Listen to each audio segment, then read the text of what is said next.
안녕하십니까. 88대리입니다. 4월 13일 금리 인상 효과가 이제 각종 지표에 반영되어 G2E 전 지역에서 거래가 줄고 액티브 리스팅이 늘고 거래 가격이 급락하는 것으로 나오고 있습니다. G2E 외곽에서부터 거래 가격이 떨어지기 시작했고 마침내 토론토 중심부까지 도달했습니다만 토론토 다운타운 지역의 콘도 가격은 거래가를 현재까지는 유지하고 있는 것으로 나타나고 있습니다. 금리 인상 충격이 중앙은행의 선제적 행동에 시장에는 미리 반영되었다고 봤지만 예상보다는 반응이 늦은 현상을 보이고 있다고 봅니다. 6월은 50bp 인상이라는 큰 충격이 올 것으로 보고 있습니다. 지금까지 버틸만한 것이었다고 하면 연속적으로 이어지는 파고는 주택시장을 넉다운시키고도 남을 충분한 위력을 보여줄 것으로 걱정하고 있습니다.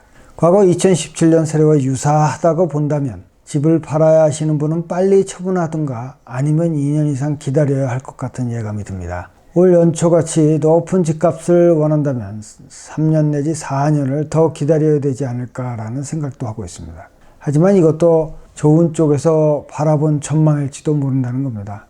문제는 인플레이션입니다. 각종 기관에서는 2024년이 돼야 2% 정도의 인플레이션을 기대한다고들 합니다.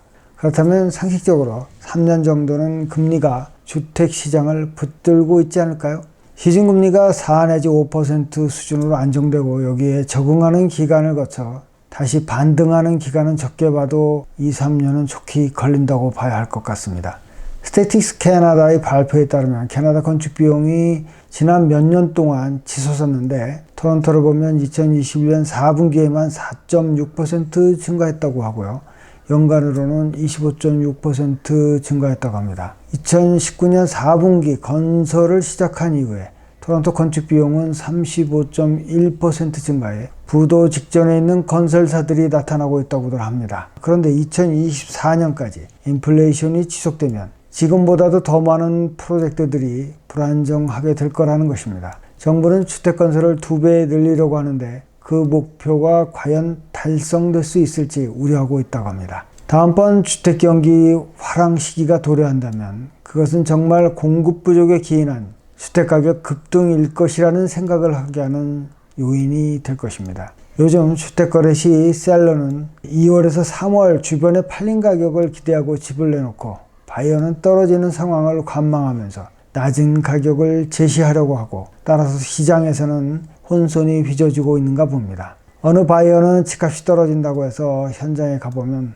어린 반푼어치도 없다고 합니다. 즉 기대치하고 다른 것 같습니다. 시장이 상황에 적응하는 시간차가 존재하는 것 같습니다. 물론 지역에 따라 다른 것 같기도 합니다.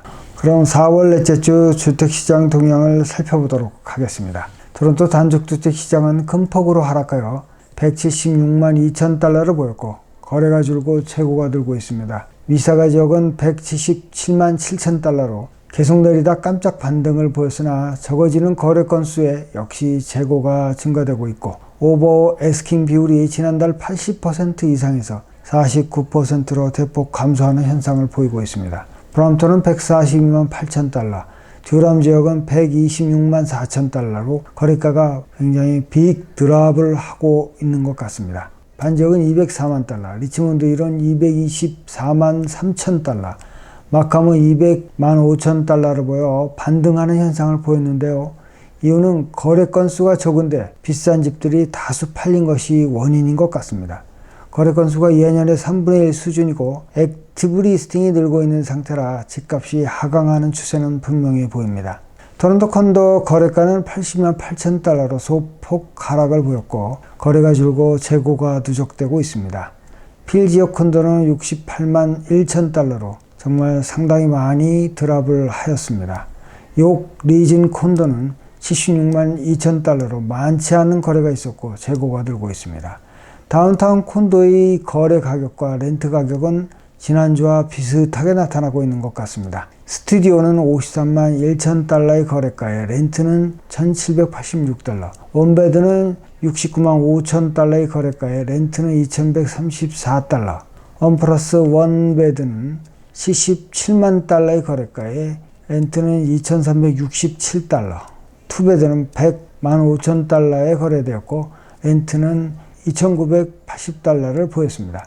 정부가 인플레이션과 집값 안정을 추구하기 위해 먼저 강한 금리 인상 카드를 사용하고 있는데요. 이번 인플레이션은 공급망 파괴로 일어난 인플레이션이고, 집값 상승 현상은 코비드로 인한 통화 팽창, 즉 폰가치 하락에 대한 대응으로 자산 확보라는 측면이 많아 보이기 때문에 정부도 쉽게 풀 수 없는 난제인데, 이런 경우 정부는 대응 수단이 금리와 규제밖에 없기 때문에 할 수 있는 수단을 지금 현재 가동시키고 있다고 봅니다.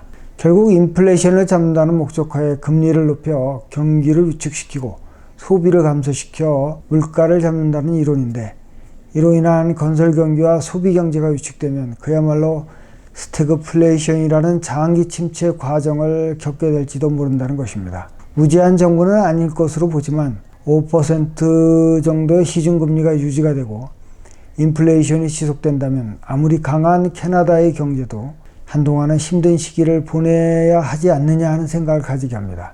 따라서 시중에 떠도는 집값 상승은 계속될 거라는 기사는 조금 띄운 것 같은 느낌이 있어 보이고요. 물론 집값이 30% 이상 폭락한다는 기사도 있지만 저는 20% 내외의 집값 하락을 조심스럽게 예상을 하고 있습니다. GTA 외곽은 더 많이 떨어지고 토론토와 반, 리치몬드 힐, 마캄은 좀 덜 떨어질 것으로 보고 있습니다.